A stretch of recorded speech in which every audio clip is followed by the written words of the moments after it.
And good evening, ladies and gentlemen. It is the high school hockey game of the week right here on Let'sPlayHockey.com. Thanks a lot for joining us here tonight from the St. Louis Park Rec Center, along with Bart Archer, of course, our director, Brett Michaels, and cameraman Todd Grover, statistician Joey Hetches. I'm Pete Wagner, and we have a game with the defending champion Wayzata Trojans against sectional foe Benilde-St. Margaret's Red Knights in Section 6 AA play with implications, a non-conference affair for both teams.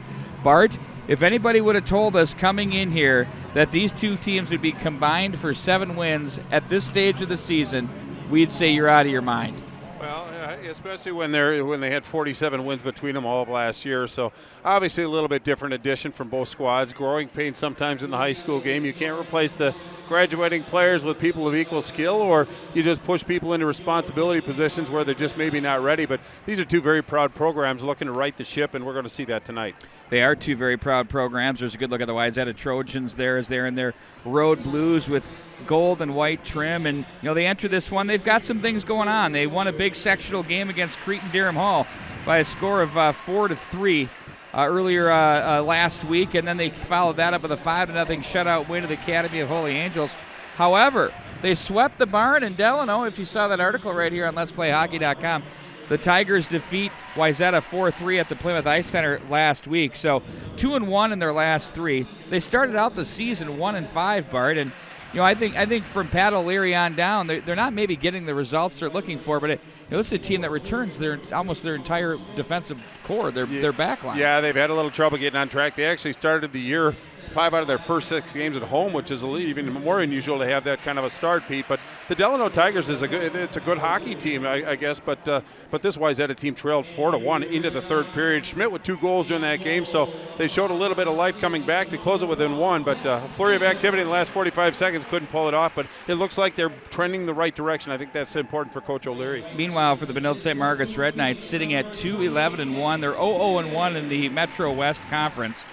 Not really a place Ken Pauley expected this team to be, as his team was undefeated at this stage of the season last year. Yeah, in fact, 0-6-1 in the last 7. They've had some hard times, Pete. Obviously, a team that's used to kind of controlling the pace of the game, putting pressure on the opponent's goaltenders. The shoe is on the other foot this year, and they're really struggled to try to keep the puck out of the net. And I think that when you kind of get into that mode, it's hard to keep your attitude up and buoyant. So Coach Pauley's had his challenges this year, that's for sure. And bad news for the Red Knights as this season got a little more difficult for them as captain Peter Moran, who had been moved from the forward position back to the blue line, out for the rest of the season with a broken femur, suffered at practice the other day. Well, this is a team that's kind of challenged to score goals coming into it, only 23 on the year, and he's responsible for about 25% of those, so obviously a big cog missing. We will now pause for your national anthem.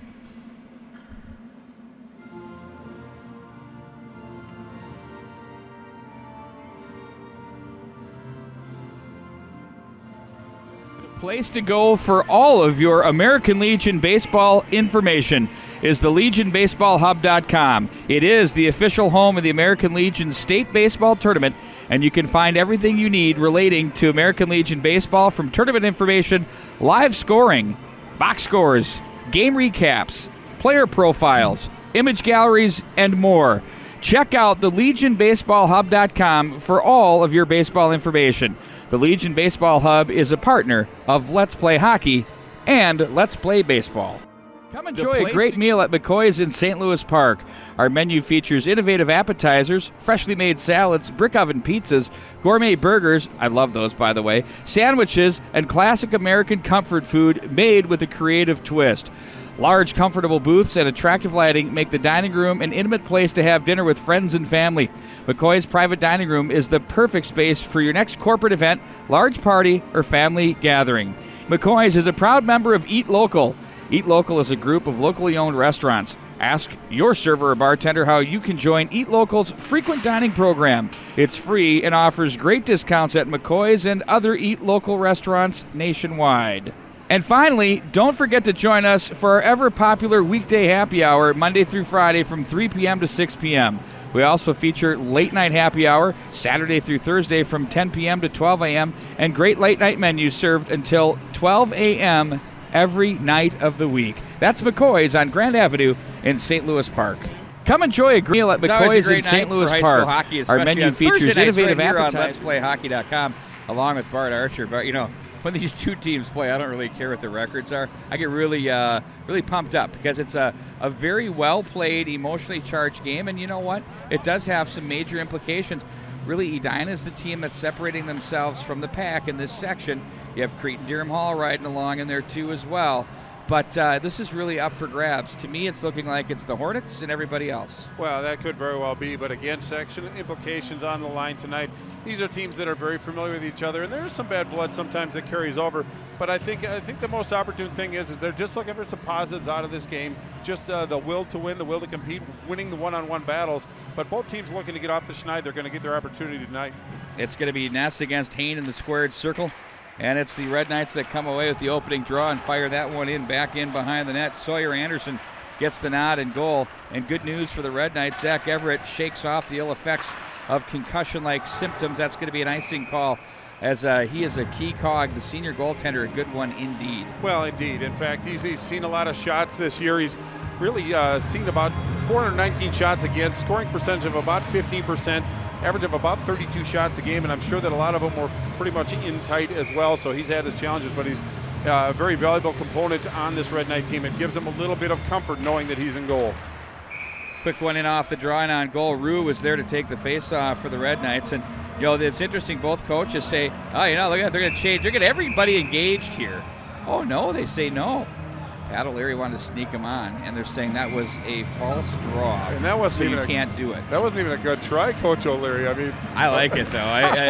Now it's in play. Now if we had a whistle, he could do it. There you go. There's the rim that doesn't hit the zone, a neutral zone. It's played right back into the Wayzata zone. Bergsland is there, sets up shot back in behind the net. Bergsland now left wing on the outlet on the tape for Urban. Across center, he runs into the wall. McNeil is there to step up. Red Knights look to kick this one through. An interesting component, Bart, we're going to get into this as it presents itself. The Red Knight power play, about 6%? And Ken Pauley pointed out to me that they're a -1 with special teams. They've allowed 4 shorties and have scored 3 power plays, something you would be unheard of with one of Ken Pauley's clubs. Well, maybe next time they should decline the penalty. Sorry, I couldn't resist that one, but yeah. They throw the red flag too. And on goal, as that's steered aside by Everett. The Red Knights break out to the right wing on the tape for McNeil, and they'll be pitched in by the Wayzata Trojans. They have the big frame down low with Tyler Dingman, the junior, and now the Trojans will try to cycle to the corner. Bounding puck gets away from Dingman's stick as he's going to be out chased on that one, and it's played back up the right wing side, but that's Norkoski, James Norkoski, the Hopkins youth hockey product. Everett sticks in the corner. Back up to the left side, boy, nothing like that. He got it back from a heady defenseman who went and picked it up and brought it back into his glove hand. I'll tell you what, that is like forgetting to put the deodorant on when you don't have that. You feel like you're missing something. Clark is there momentarily for the Red Knights. Now it's going to be the Trojans to take over from the corner. There's a little 2-on-2 battle. Clark is there. He's watched by McNeil. Long pass to center's picked off. Off the bench was Colin Schmidt. Left wing side across the line they go with it with Cassette, and they're going to play back in behind the Red Knight net. McLeod is there as he outlets to the right wing side, deflected to center by Jerome Newhouse. That'll waddle its way to the goal line. No ice on the play as it's the Trojans' Jack Carlson. Left wing pass brings up memories of the North Star tough guy. Now it's going to be Jablonski. Plays back on the tape of McLeod off a stick, and at center sent right back in by Schmidt. The Trojans will get a change on the fly as the Red Knights once again will look to break out from the left wing. At the right point, that's off the stick of Lindstrand on the backhand, shovels back into the corner. Schmidt is there. Schmidt with it now as he's bothered on the play, and the Red Knights will try to play ahead. Puck is played down to the hand by McLeod across the line, tries to work its way inside out, and he gets a little bit of help now with Arndt over the corner. Red Knights in their white and red, kind of Red Wing-like sweaters. Pad save. Nice one there by Anderson, as it's going to be Sims to crash down from the right point to play that to the corner. Now it's Lindstrand with it back in behind the net, handled by Bergsland. Left wing, they go rink wide. Urban is there. It was picked off, actually, the pass there by the Trojans. Urban again with it. No relation, of course, to country great Aussie Keith Urban. That we know of. Well, I'm pretty confident in that one. Off the glass to center ice. Played down to the glove there by North. The Trojans will control again, north across center, bumped on the play. And at center ice, it's played back to the blue line. Kubinski, right wing side, reaching for that is McLeod. He better hurry because here comes Tommy Legion on the forecheck. The Red Knights will be forced to play this one the length of the ice. And we have an icing call with 13:15 to go in the first period. Well, we are early in this first period. Wayzata very impressive as far as their energy and puck control. They've spent most of their time down in the Red Knight zone, and the Red Knights kind of chasing the play a little bit, losing their positioning, tending to bunch up. If you do get possession in your own zone and you have two guys close to you, it really takes your options away, and Wayzata's jumping on that, really playing a bar-the-door type hockey, keeping it in the Benilde-St. Margaret zone. If you have a chance to navigate around the Let's Play Hockey website, there's an article that Kevin Kurt, our editor, came up with that's in this week's edition. It's on the website as well. And he writes about how many college Division I players have come out of each program, Bart. He breaks it down from the top 50, and then he breaks it down even further to by enrollment size. Who do you think's number one? Yes. You haven't seen it, have you? No, I'm not. Who's number one? Edinburgh. Edina. How about that? Kind of running away. Really? It's because they got both the symmetry with the boys and girls, just churning them out. Okay, that makes sense. So it's worth a read. I will investigate. You're pulling your phone out right now. Focus on the game. Up and out of play now, 12:46 to go in the first period. Well, I think what Benilde-St. Margaret needs to kind of do, Pete, it's not from lack of effort. The kids are trying hard. They're good hockey players. Everybody on both of these teams are good hockey players. You don't play at this level if you're not, but they're just trying to do too much. They're trying to be that person to spearhead what's going to turn the tides. You have to mind your position. Once you start getting away from your position, try to do somebody else's. You compromise a whole ball of wax, and then things start to unravel. Just do your job. Here we go. Turnover with Sims on the off wing. Snapshot. That one's turned aside by Anderson. Wanted to gobble it up. Couldn't get the rebound. Instead, it's Shablonsky on the forecheck off the side of the net. Now Schmidt with it to center. That hits the derriere of Cassette, and it's going to be picked off by the Red Knights at center. Sims will play this bounding puck in wide of the net, and they'll say no. They're going to play these lines to the tee here, Bart Archer. Well, as well they should. That's why they have the rules in place. But I like Wayzata and what they're doing. Their zone exits are pretty solid, not getting a lot of forecheck pressure by Benilde-St. Margaret. Benilde wants to kind of close the gap. If you're going to get it in deep, you have to get on them pretty quick and really make them uncomfortable. So far, they haven't done that. 12:16 left in a scoreless first period. Face off to the right of the goaltender, Zach Everett. Puck works its way in. Nice save out of the butterfly by Everett to turn that aside. That second one was a good one, too. Back up to the left point. Bergslund plays that back in behind. Metcalf comes over for the Red Knights, tries to kick it free, but too much positioning there by Joel Matthews. Plays that back in behind the net. I'll leave that one alone, Bart. We won't invoke the Leafs quite yet, or did we just do that? Oh, geez. Now Lindstrand walks down and plays that down the wall. That's for Stevens, back in behind the net. Now the Red Knights, McNeil will try to just shovel that to center. Chip and chase. Lindstrand with it now. Off the glass, off the glove of McNeil, and gathered in by Clark. That's Nate Clark with it for the Red Knights. Back to his partner McNeil. His pass is picked off at the oncoming Legion, who makes a nice play back in behind the net. Clark is poked at there, and Rue is going to help him out down low. Good positioning, good effort there by Mulrennan. And it's going to be picked up by McNeil for the Red Knights. Outlets to the left wing side through center. They misfire at center as going to the bench was Warnert. Now it's going to be the Red Knights once again back in behind their own net with Schweitzer. Left wing on the breakout. Nice touch pass to center. Newhouse off his stick. Oh, they're offside. Kasurk and Newhouse misfire there. And it's going to be picked up by the Trojans. Rink wide they go. Ness with it. Sliding over is Newhouse. He pokes it to safety. It's going to be picked up by Kubinski, who protects and gathers up back in behind his net. Kubinski is there as he watches the breakout ensue. Little 1-2-2 trap employed by the Red Knights. They'd be booing at the X. Off the boards it goes. Kubinski with it. And now it's going to be handled by Mulrennan. Back in behind the net. There to take over for the Red Knights with Schweitzer. To the right wing side it goes. And that's going to misfire there, and it's going to rattle into the Wayzata zone for an icing call, Bart. So far, it's kind of, I don't want to say plotting, but a very cautious start to this game. Well, almost a little too cautious. I mean, you want to be responsible, but you want to play with a little bit of intensity as well. And I think Wayzata has really kind of brought, I guess, what intensity's in this game up to Benilde-St. Margaret's to kind of match that. But they had numbers coming through the neutral zone, just a bit of a misfire. But those are the little things that can kind of compound and make it into a bigger thing. But they had numbers coming back, just misfired on the pass. Thanks a lot for joining us here on this Thursday night in January. Couple of days away for the big Hockey Day in Minnesota, the big celebration. Got to tip the cap to the Minnesota Wild and Fox Sports North, who really are the sponsors of the event and make it such a special day for those of us that love and cherish the great game of hockey. By the way, the North American Pond Hockey Championships, could they be washed out, literally, for the second straight year? Wow. Oh, man. Good luck trying to get that refund, right? Just kidding. Now from the corner it goes back up to the left wing side. Newhouse plays that one in deep. It's for charity, and I think that's what everybody has to remember. It's a great event put on by the crew there. They do an unbelievable job on Tonka Bay out in Excelsior.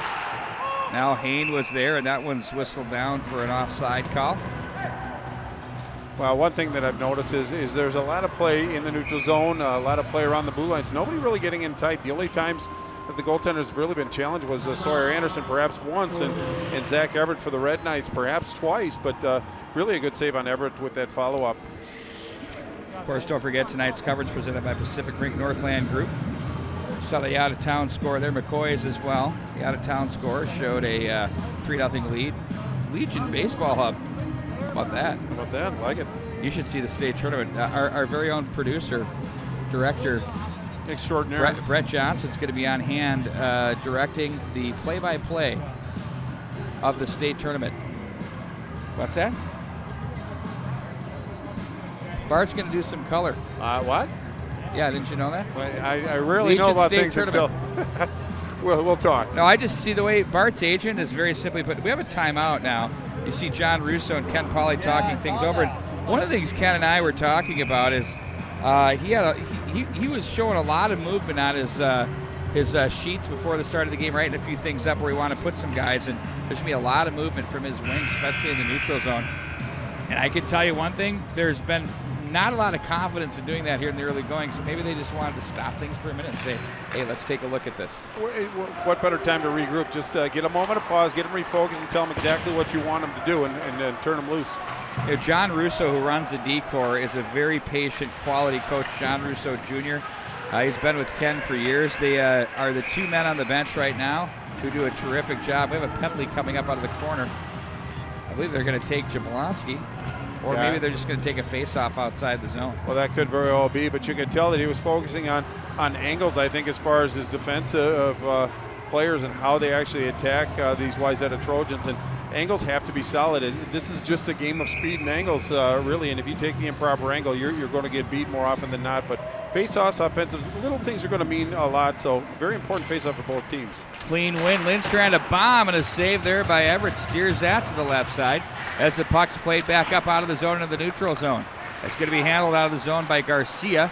Instead, they're going to regroup to Sims, and now they move. Arnold, now there's Jablonski with an angle through center. That gets away from Anderson from behind the net, and it's going to be gathered up by Bergsland out of the zone.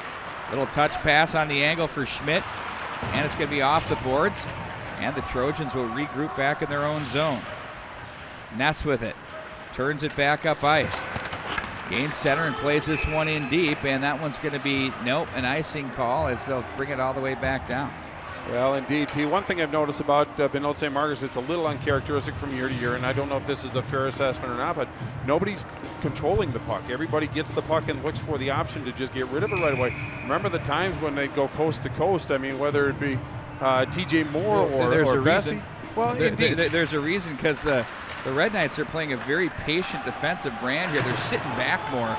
And they're definitely, right now, the almost neutral zone is absolutely, but it's what they got to do with what they have, because they've lost 17 players.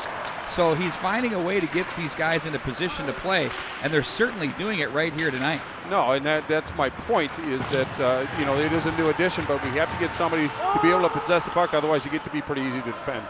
Just shake up the variable a little bit, even if you lose it. Clark with it. We'll watch for that. Plays to the right wing side. Newhouse fails to click. Stepping up is McNeil. Now Kasurk will need to touch up. The Red Knights are offside. Now once they get back out of the zone, they're still off. Kasurik is unaware. Yep, and they're going to whistle that one down. You know what's funny is they're about to exit the zone, and he did the Trojans a favor. Kind of did. He didn't need to blow that whistle. No, he really didn't. It was a couple feet away from the blue line faceoff, just outside the Wayzata zone. Shots on goal, we haven't had many. Pretty good shot by Wayzata, but it was from the point, quite a big distance, and never handled that quite well. But if we can get some shots on these goals, confidence is going to build a little bit. The intensity is going to pick up as well. I was looking at Ken Pauley, who was dumbfounded on that whistle. And I'm like, Ken, I wouldn't say anything. It benefited you there. And Pat O'Leary was like, okay. There's a backhand that goes up and over the top of the net. Sliding down now is Carlson. And back to center it goes. Mulrennan is there. And back on the stick for Mulrennan. He plays catch with Carlson as they cross in their own zone. Carlson, big fella, across the line. Offside at the line. Mulrennan got a little bit jumpy there.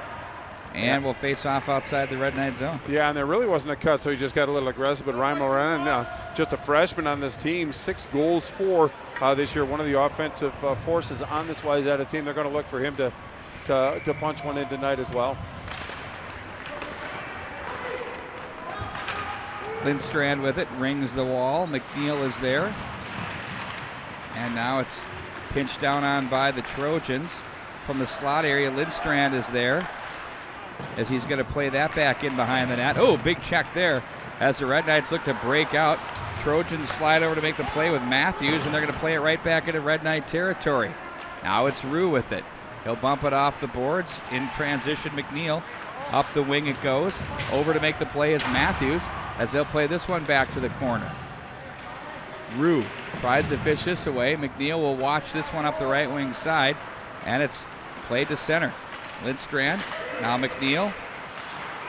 Newhouse plays this back in. The Red Knights get the change, and here come the Trojans back out of the zone. On the stick now for Leeson. Gets away from him. Now Sims tries to gather it up. Gets a little bit of pressure. Looks to Collins on the right wing. And now Collins, his pass picked off. The defensive posture here in the neutral zone is really good. Right wing side now. It's going to be controlled by Cassette. Plays back in behind. Sims with it. Collins is there. Pokes to safety, but it's going to be shoveled back in by Ness. Now it's going to be McNeil with it. Bothered on the play. Getting position there was Cassette, who comes away with it. McNeil bumps him off the puck. A little support now by Kasurik. And right back in behind the Red Knight zone it goes. Schmidt is there. Big body blow there as the turnover ensues. Trojans controlling the offensive zone. Now it's going to be McLeod. His pass fails to click, and Collins will skate into the loose puck. Try to get through the legs there of North, who made a nice play sliding over to his right. Now it's Schmidt with it. Left wing it goes. On this tape for Kubinski. He gains the line, tries to cut to the slot, but the Red Knights are there to deny access. That's off a stick, and now the Trojans once again will regroup back at their own line. Carlson with it. Gains center. That hits McNeil, and now across the line with Carlson again.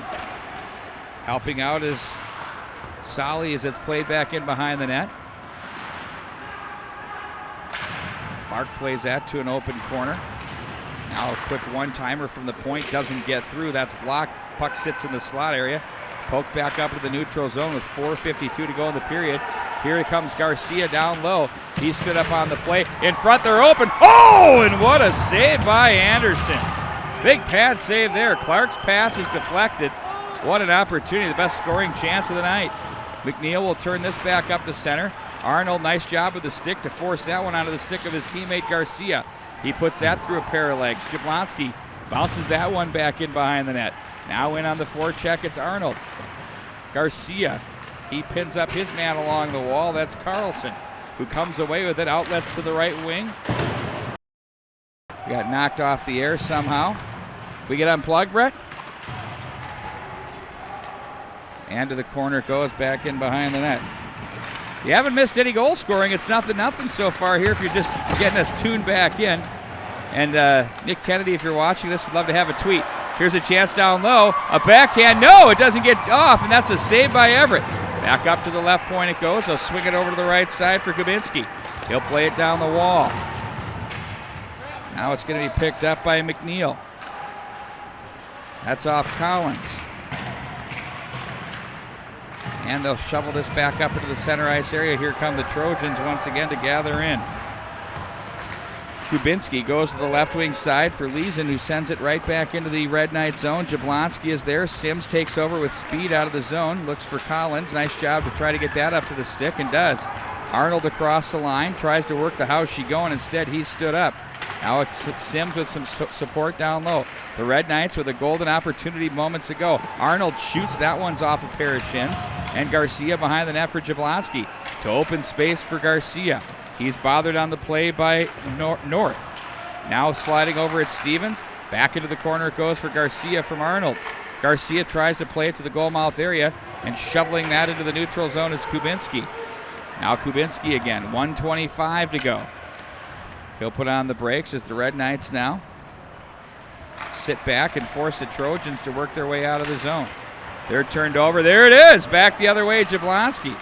Jacques Lemaire, hopefully he's watching in Florida, looking on with glee.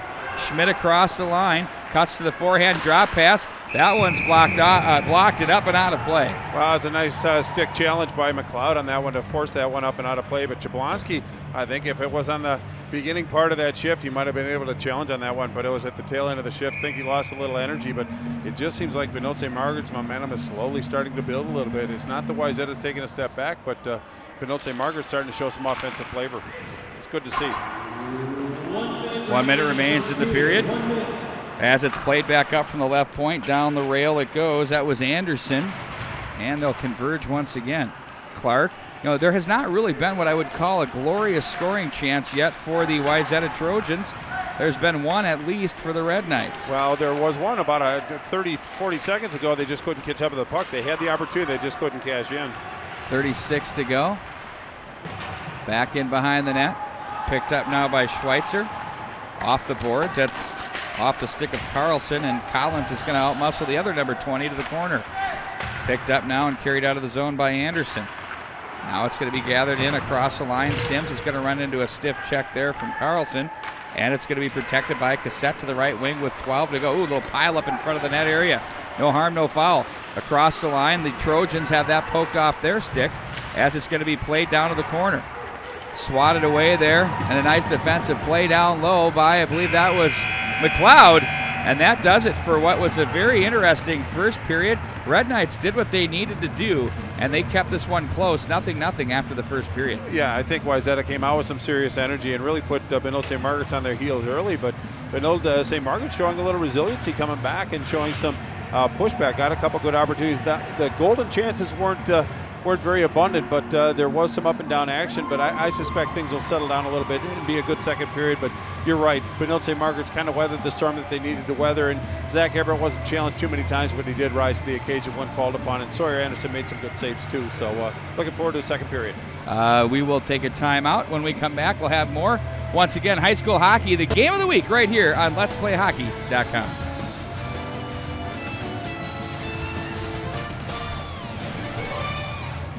We are between periods of the Let's Play Hockey Game of the Week, and we're joined by True Hockey's Jason Kasuris. You are a part of a company that is a growing hockey equipment manufacturer, and you have some great stuff. Jason, can you tell us a little bit about your company and how it's growing? Well, essentially, we've been in the hockey market for a very long time, actually, close to 16 years. But we haven't been branded as True. We've been building hockey sticks for multiple other manufacturers, pretty much any of the manufacturers that are out today, and have actually come and gone. But we've been building their sticks, just labeling them with their logos and everything like that. But about 3 years ago, we decided, hey, let's build our own brand. Let's stop making for others and really be innovative. We want to bring products to the market that still stay traditional to the hockey consumer, but with added perks, with added technology that's going to improve the product, improve the player. So with that, we've kept in the sticks. We've now introduced a glove line in our Z-Palm offerings that you can change out the palms to increase performance, but also change the durability aspects. I mean, there's multiple different things that you can look at with our gloves. We will be introducing pants in 2017. Also, just as a growth aspect, we just recently last week announced the purchase of VH footwear. So we are getting into skates. We're growing the brand as much as we possibly can, but we're doing it strategically. It's not where we're just bringing everything all at once and trying to flood the market with all of our equipment. We want to be innovative. That's our biggest thing. We want to be a high-end company that looks at ways to make a player better, make our products better, not just be a Me Too company. Well, and I think the important component is that you were the technology behind a lot of the, quote, brand name sticks, but now you are the brand and the technology, and I think that's important for the consumer to know. And then the second aspect is the innovation of your products from the palms. I mean, I know as a hockey parent, one of the most frustrating things is you buy a kid a pair of gloves, and within a year they're worn out because the knob is just taken out one of the hands, and you got to start over again. But you have a solution to that, which can allow you to keep those gloves, and you just replace the palms, correct? Correct. And like I said, you know, it can be treated, I look at it as three different ways. So with that palm completely zipping out, you can look at it as a durability aspect. So a year down the road, the top hand blows out or anything like that. You can just go in. You don't have to buy a new pair of gloves. You don't have to take it into a repair shop and get a completely different feel to the glove or anything like that.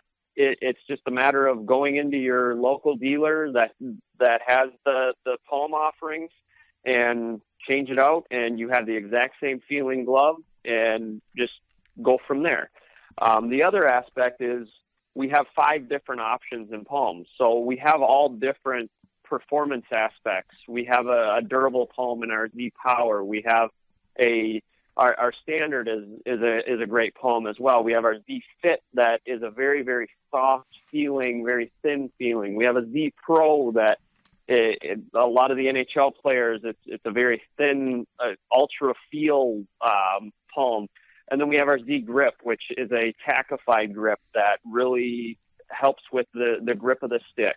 So that's another attribute. The third attribute is the dryability of the gloves. A lot of the issues with gloves is they stink, quite honestly. Mm-hmm. And, you know, to get any sprays into a glove or anything like that, you can't really get into the fingertips of a glove to kill any of that bacteria. So now what you can actually do is you can unzip that palm and take it off, spray the whole glove down, and then dry it out. And it works unbelievably great. That's amazing stuff. It is. I mean, it is. And the other nice thing, too, is, you know, I use the example as I played in a pond hockey tournament last winter. I used these gloves. It was 45 degrees out, so it was extremely warm. We were essentially skating in puddles. Swimming, yeah. And the gloves got extremely wet in the one game, and I had another game that I had to go to in 15 minutes. So I just zipped out the palm, put a new palm in, dry gloves, ready to go. So, I mean, it definitely works for, you know, what it's intended to, and it improves the playability of the gloves. It also improves the overall performance of the gloves for the players. You can find their information at true-hockey.com, and you can also get it in local stores. Jason, if you wouldn't mind, outline to us where we can find your product in stores in the Twin Cities area. Twin Cities area, Hockey Central and Blaine, Dave's Sports Shops, Strauss, General Sports, just to name a few, Total Hockey's as well. We're definitely growing brand, and we're building that dealer base as much as possible. Even if you can't find it at any of the dealers, more than likely we've had contact with them, and they should be able to order something from us. So. And it won't hurt to ask for True Hockey brands, too, at your local dealer if they're not there. You can also purchase your product online, too. Is that correct, at various online sporting good hockey stores as well? Correct. We're in all the major online dealers as well. Perfect. Jason, thank you so much. And once again, that is true-hockey.com. We're going to take a quick time out. We're going to return back to high school hockey action, the Let's Play Hockey Game of the Week.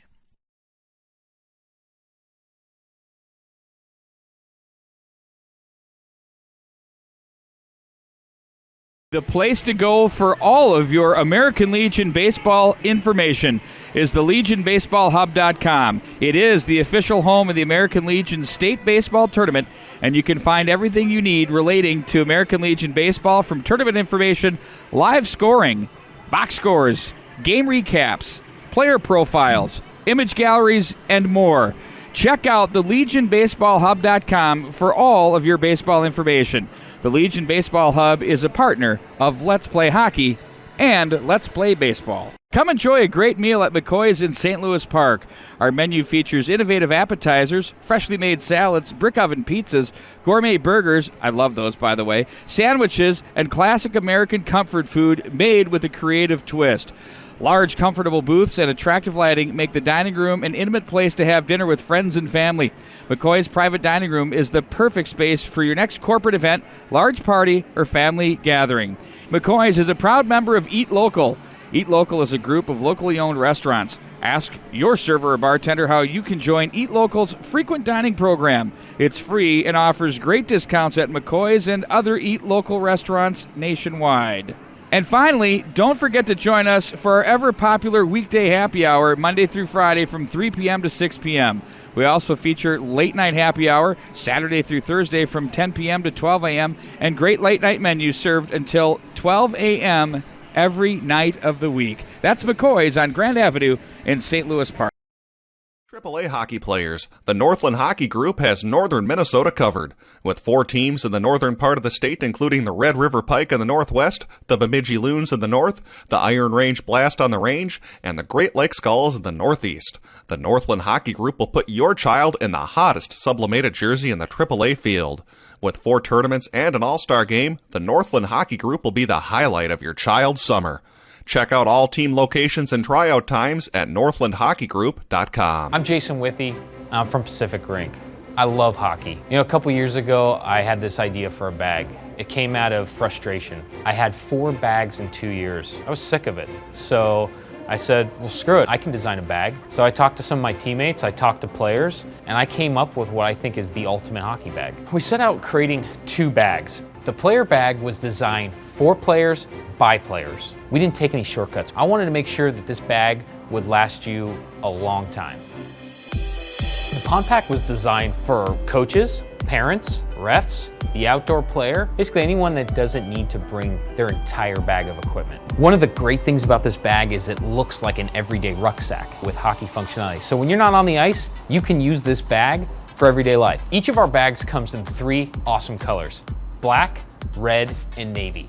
We love hockey, and we believe we've created the ultimate pair of hockey bags.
AAA hockey players, the Northland Hockey Group has northern Minnesota covered, with 4 teams in the northern part of the state, including the Red River Pike in the northwest, the Bemidji Loons in the north, the Iron Range Blast on the range, and the Great Lake Skulls in the northeast. The Northland Hockey Group will put your child in the hottest sublimated jersey in the AAA field.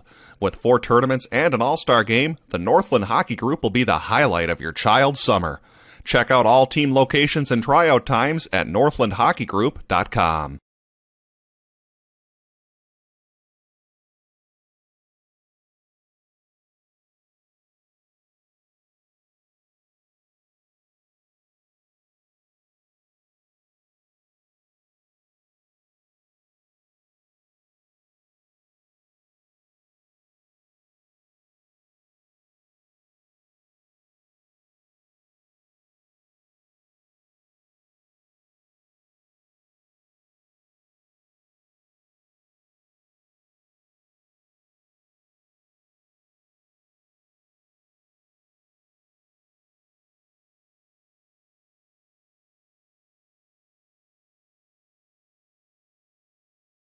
Ladies and gentlemen, we're about to start the second period, and we do, as the Trojans will be moving from left to right across your screen in their familiar, what do we call that, navy, dark blue, gold, and white uniforms, Bart? Very, very sharp.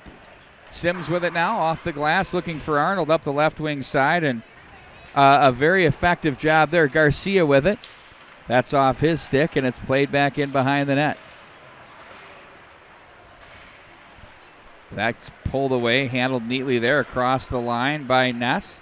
Ness will play that one in. Arnold is there. And Ness once again. Anderson plays it back behind. Now it's going to be McLeod playing it through. Anderson is there. McLeod comes away with it. Across the line with Garcia. They have numbers. Garcia drop pass. They'll have to pull up and wait for that. Arnold, tried to push that through the goal mouth area. No go there. That gets away from Garcia to the slot, picked off there by Schmidt. And Schmidt right up the middle. He'll shovel that one in wide of Everett. He'll steer it off to his left, and it's going to be picked up by Clark. Clark, right wing breakout for McNeil, as Hain will come over to help out. And the Red Knights will be forced to reload back to the left wing side. Sent to center. Now Stevens with it. Pulls up the puck to the right wing. Finds his man Matthews. He's bothered there by Clark, and Matthews will turn it back, and Clark takes over again. Play and catch. Barr with it. Sends a left pass up the middle for Hain, rather. And it's going to be Lindstrand with it. Up high off the glass to center. That hits the 2012 Red Knight state champion. Well, it looks like they kind of pared down some of the banners hanging from the rafters. It doesn't look as populated as it normally would, but again, Wayzata started this period. We're just a minute and 40 seconds into it, but Wayzata kind of dictating the pace of play, but a little different addition by this Benilde-St. Margaret's coming out, defending quite well, actually getting on the Wayzata Trojans pretty early. But nice little sequence by Griffin Ness, the junior forward for Wayzata. Worked through the neutral zone quite well. He's their leading scorer, and we can see why. Now it's going to be handled once again. Bergsland is there. He gets a little bit of help from Stevens, who plays that in deep. Sims is there. Sims to Kasurik. Kasurik is going to be forced back to the corner. Plays that off the end boards. On the tape now for Schweitzer. Right wing, looking to angle that through center. And the Trojans just as good at center ice as the Red Knights, shutting it down. Nothing for sale. Kasurik, too far for him. And it's going to be picked up by the defense. In control now, Bergsland. Plays it to the right wing side. Mulrennan's just going to be content to shovel that back into the Red Knight zone as Sims off the end boards. He finds his partner there in Schweitzer. That one fails to click, and that'll make it enough for an icing call. Well, it took a while to get down there, but it looks like Wayzata employing one man on the puck on the forecheck, and then point of intersection coming at the Red Knight blue line, so they're really kind of stopping it before it started. One of the challenges Red Knights had in the first period was it was a good first pass from the defenseman to the forward, but they couldn't get that second pass and get out of the zone, and that's what Wayzata likes to do, is they like to bottle you up, keep the puck in play, and get some opportunities. They've done a good job. They just need more scoring opportunities. Sims with it. He's bothered. Plays up to the right wing side. Here we go. Collins will have a foot race for it. Nice job to get away from one man. Hain plays it to the corner. And another number 8, that's Colin Kubinski, comes away with it. as he plays that one back up, and out of the zone they go. Schmidt plays it to the left wing side. Cassette was there. Sims comes away with it again. Barr with it. He's watched on the play. Ness was there. Back in behind the net for McLeod. Now it's going to be played back up, deflected by a stick. Ness slides over to the left wing side. He gets his stick on the puck, and too strong there. Snapper over the top of the net. That rattled the glass to the back of Everett. And back in behind the net it goes. Schmidt out front. That one's turned aside. Oh, they loved it there in Red Knight territory. Now it's going to be the puck played up to the right wing. Collins now a 2-on-1 if they hurry. They'll play it to the weak side, and the stick was up there for Barr, and he'll be forced to play that one back. 3 young kids at home keep it on the ice. Ooh, nearly too many as they flip that one up in the air, and it's going to be handled now by Kubinski. Yeah, he has a right-handed shot on the left wing. I think it handcuffed him a little bit, but your point is very well made.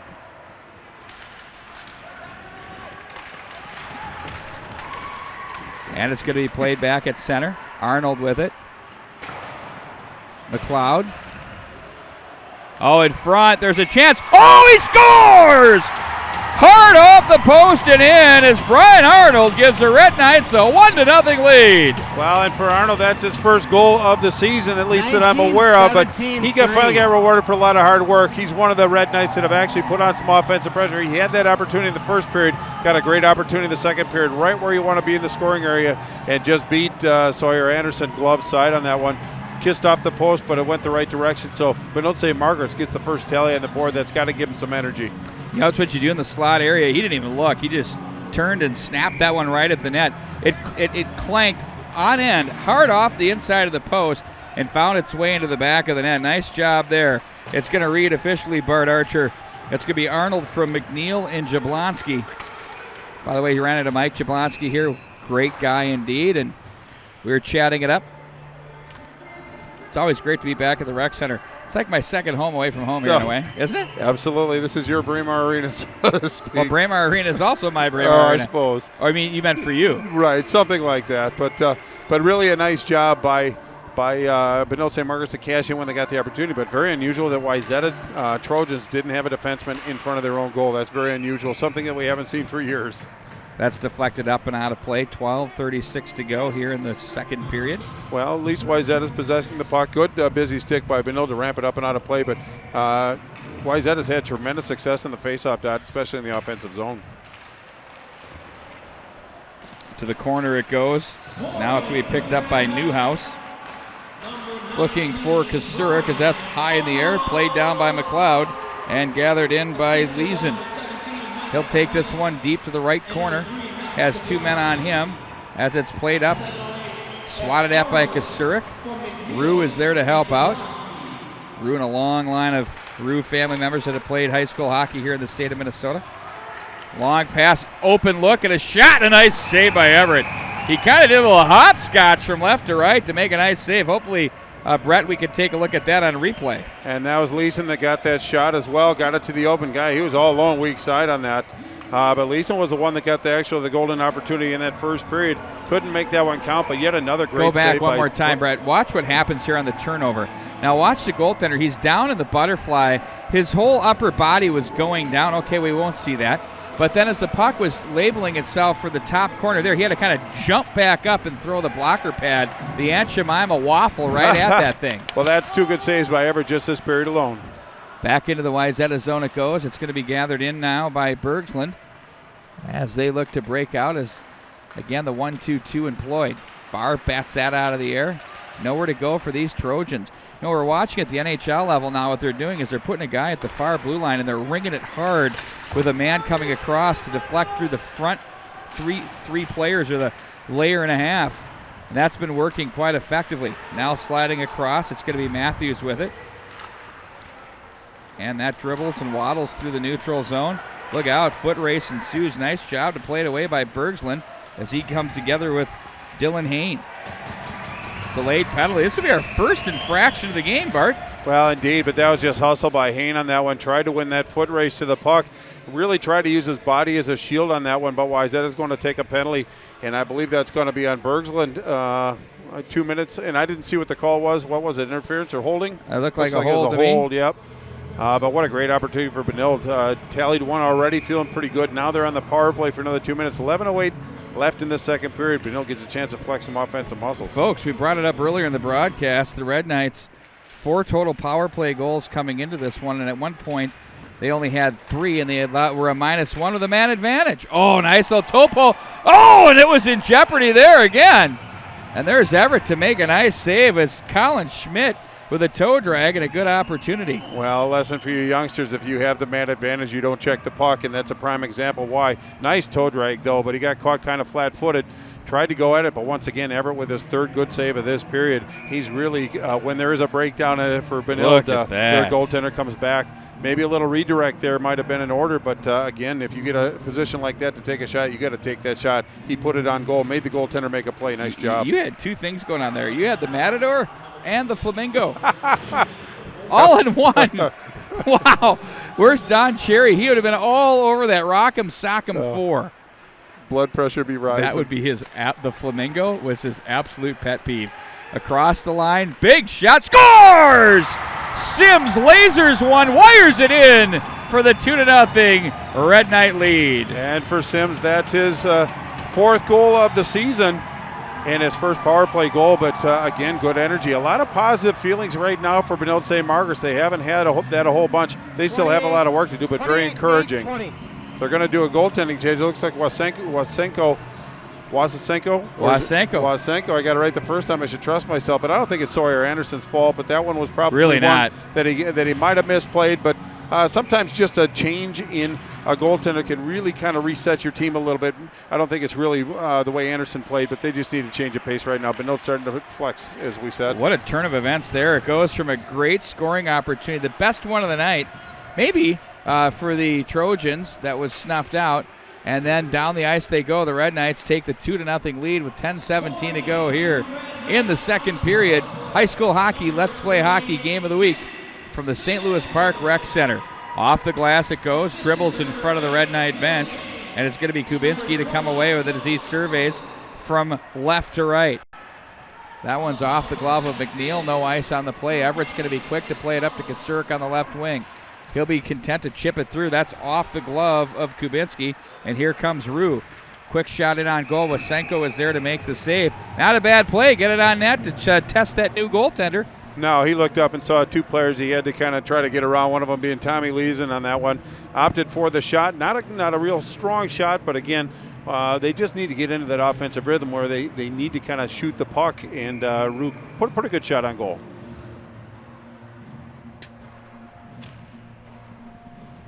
Jablonski pulls a draw back for Sims on the blue line. Wrist shot, traffic. Reaching was Wasenko off the glass to the line. Sims, nice job to the knees, to the slot.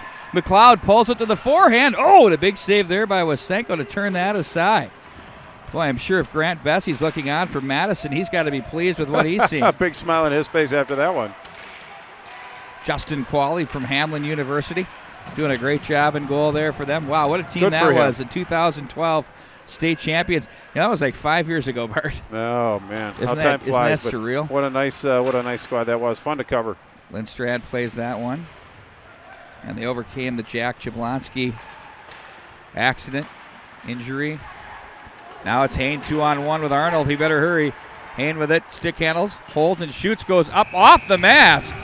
I thought he was going to run himself out of real estate with a stick handle there. Nice job, though, to get the shot off. And a better save by Wasenko. Yeah, in fact, it's kind of hard to come in cold and to face something like that. 2-on-1 coming the other way.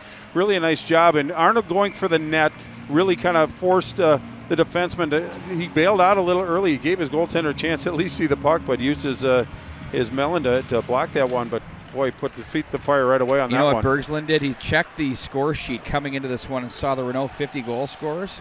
And so he says, anytime there's a 2-on-1, I'll give the goaltender the shooter, and I'll take the pass. Well, that's not a bad idea, but you have to eliminate that. But one or the other. Right on.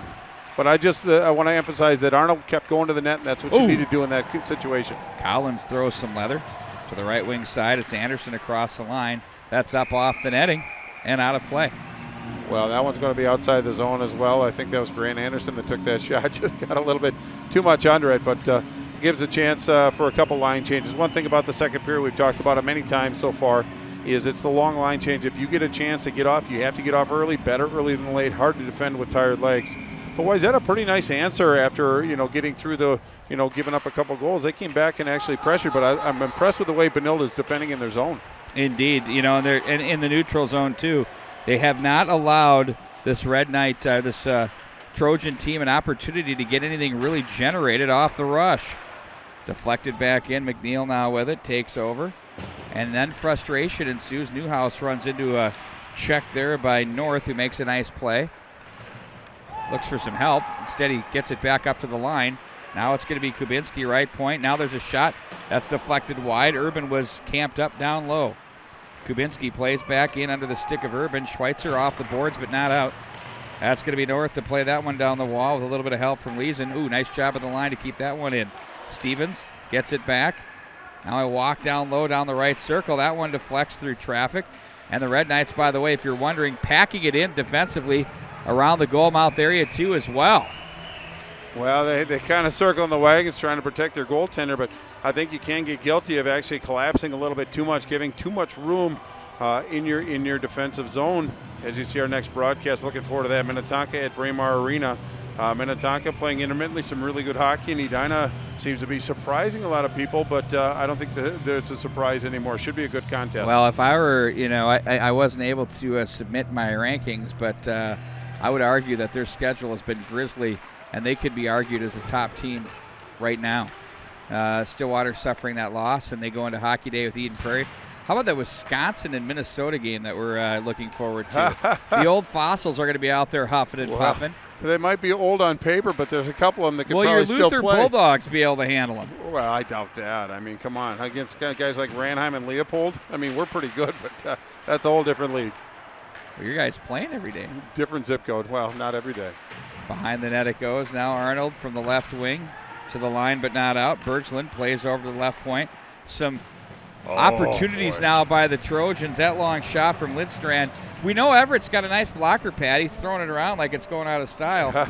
Maybe want to shoot somewhere else. Well, and he's got good side-to-side, taking away the high percentage shots, getting down on the pillows, but a lot of room on the periphery for Wayzata to work it around. I just think Benilde is actually collapsing a little bit too much, protecting their goaltender. A little bit better spacing, I think it might be in order, but so far they've weathered the storm. 6:53 left in the second period. Benilde holding on to a 2-goal advantage, but Wayzata pressing. One-timer on end and on goal, and that's Carlson with the bid and Everett with the save. Well, it was actually a pretty good low shot by Jack Carlson on that one. He didn't oversell it too much, but it was a typical shot.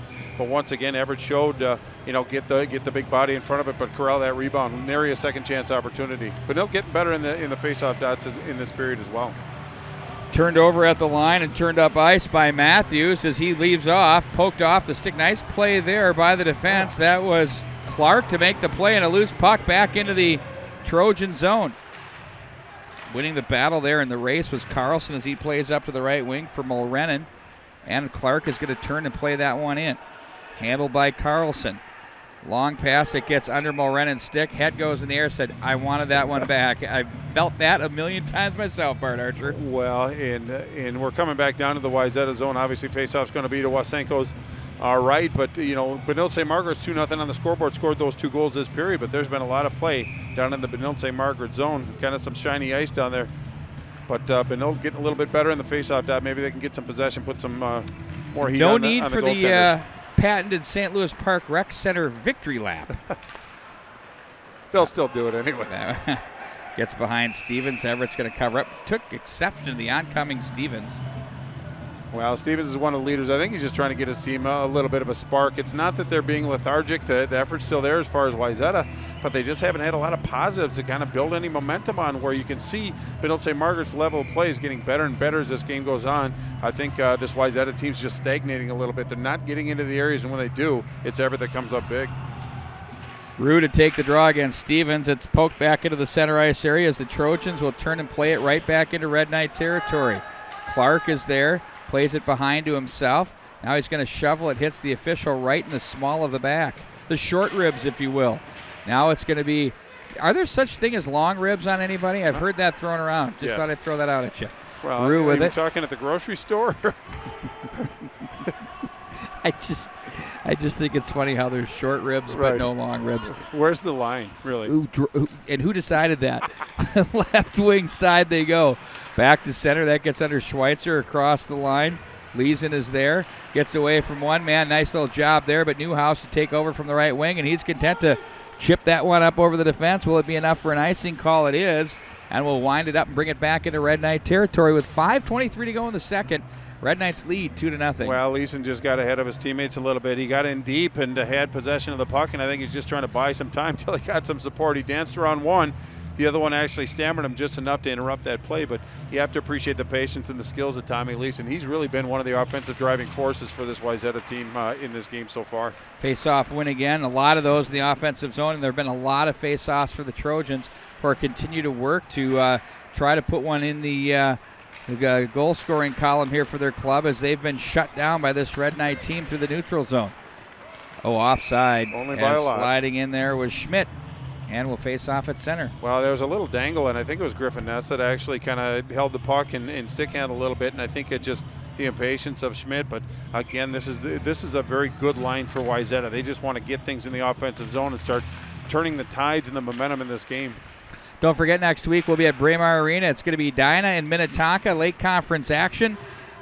A rivalry which speaks for itself, and you know, Bart, whenever we do those games, there's always a big crowd, and it's a very vociferous opportunity there for each team. It's a lot of fun. I always think about that one year where Minnetonka came in undefeated, and I think it was in February, and Louis Nanny scored a goal late to tie it, and Edina won it in overtime to put the blemish on Minnetonka's record, but that place was just rocking. It was 4-1 at one point, or 4-0 in favor. Pretty grim. It was incredible. Fun game to call.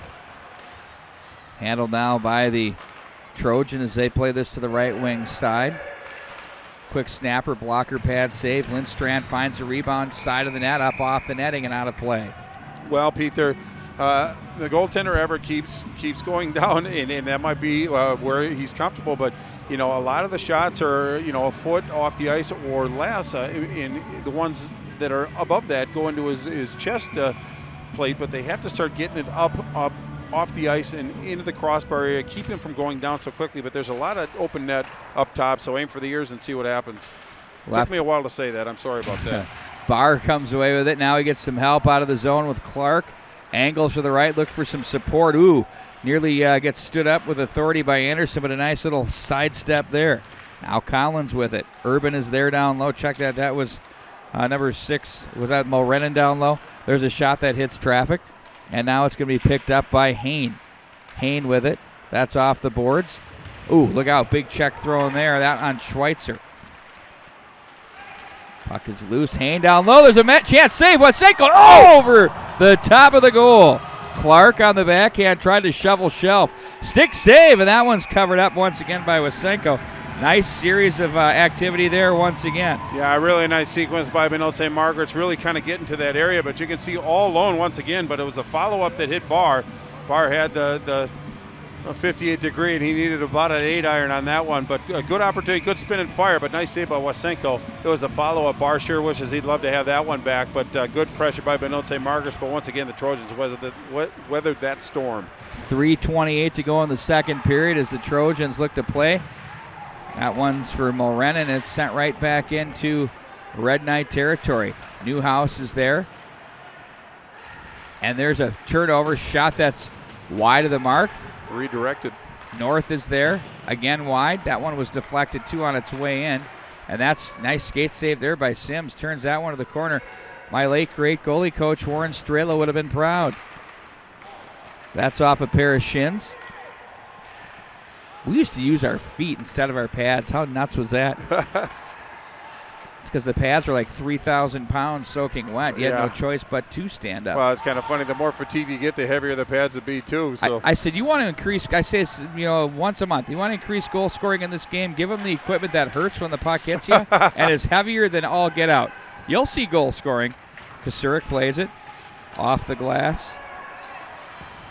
And it's going to be the Trojans back up ice.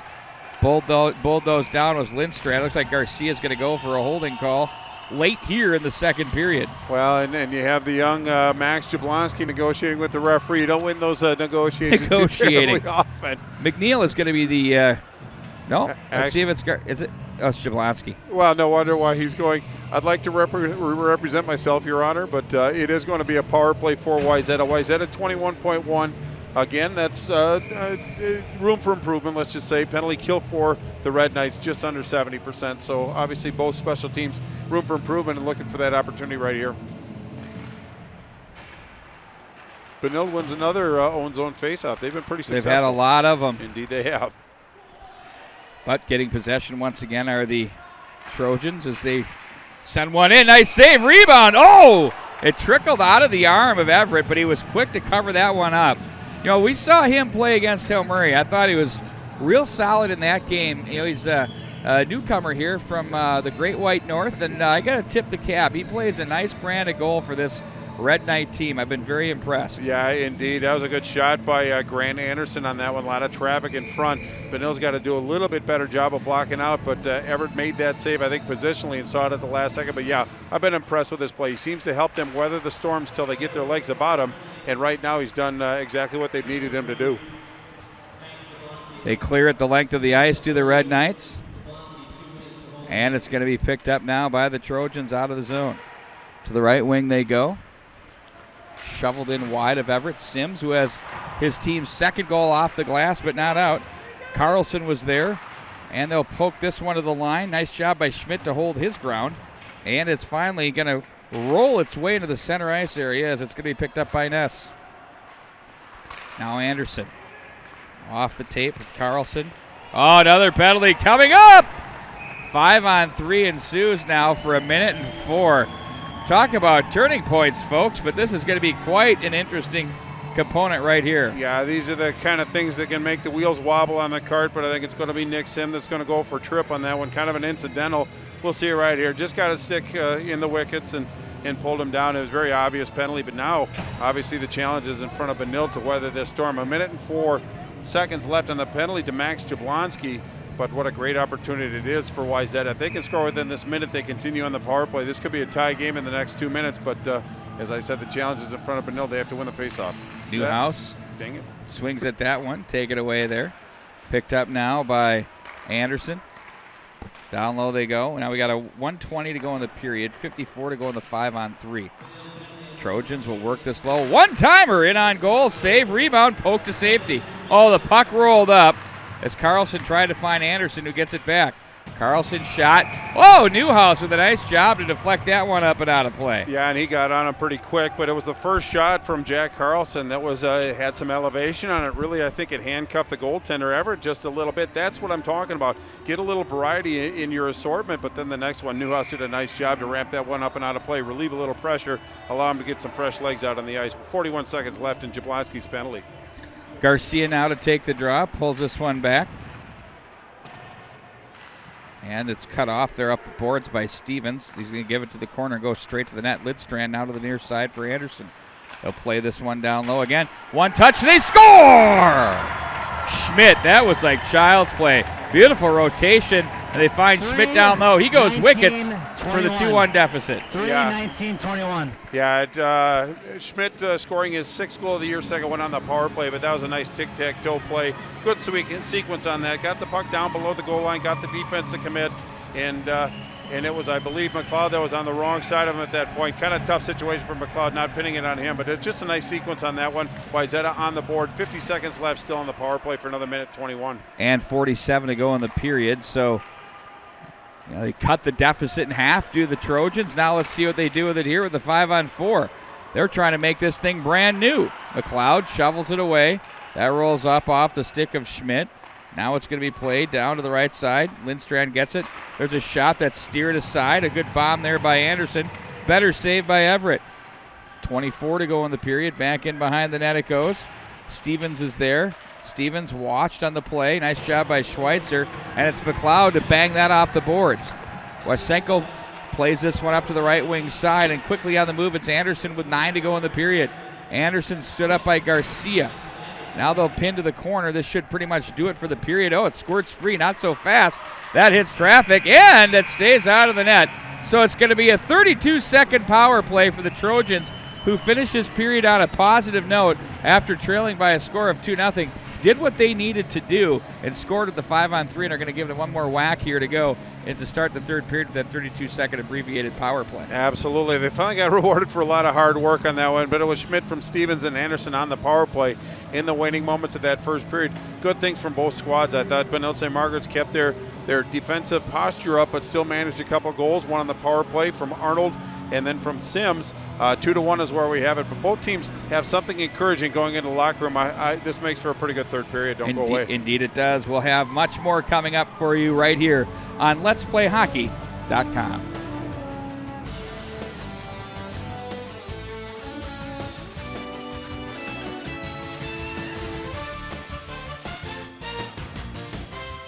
AAA hockey players, the Northland Hockey Group has northern Minnesota covered, with 4 teams in the northern part of the state, including the Red River Pike in the northwest, the Bemidji Loons in the north, the Iron Range Blast on the range, and the Great Lake Skulls in the northeast.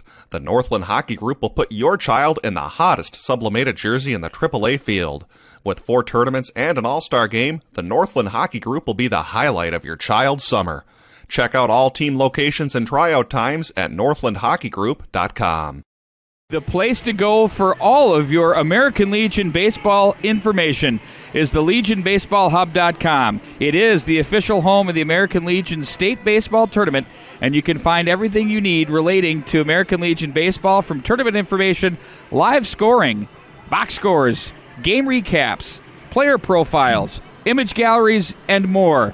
Check out the LegionBaseballHub.com for all of your baseball information. The Legion Baseball Hub is a partner of Let's Play Hockey and Let's Play Baseball. I'm Jason Withy. I'm from Pacific Rink. I love hockey. A couple years ago, I had this idea for a bag. It came out of frustration. I had 4 bags in 2 years. I was sick of it. So I said, well, screw it, I can design a bag. So I talked to some of my teammates, I talked to players, and I came up with what I think is the ultimate hockey bag. We set out creating 2 bags. The player bag was designed for players, by players. We didn't take any shortcuts. I wanted to make sure that this bag would last you a long time. The pond pack was designed for coaches, parents, refs, the outdoor player, basically anyone that doesn't need to bring their entire bag of equipment. One of the great things about this bag is it looks like an everyday rucksack with hockey functionality. So when you're not on the ice, you can use this bag for everyday life. Each of our bags comes in 3 awesome colors: black, red, and navy. We love hockey, and we believe we've created the ultimate pair of hockey bags. Come enjoy a great meal at McCoy's in St. Louis Park. Our menu features innovative appetizers, freshly made salads, brick oven pizzas, gourmet burgers, I love those by the way, sandwiches, and classic American comfort food made with a creative twist. Large, comfortable booths and attractive lighting make the dining room an intimate place to have dinner with friends and family. McCoy's private dining room is the perfect space for your next corporate event, large party, or family gathering. McCoy's is a proud member of Eat Local. Eat Local is a group of locally owned restaurants. Ask your server or bartender how you can join Eat Local's frequent dining program. It's free and offers great discounts at McCoy's and other Eat Local restaurants nationwide. And finally, don't forget to join us for our ever-popular weekday happy hour, Monday through Friday from 3 p.m. to 6 p.m.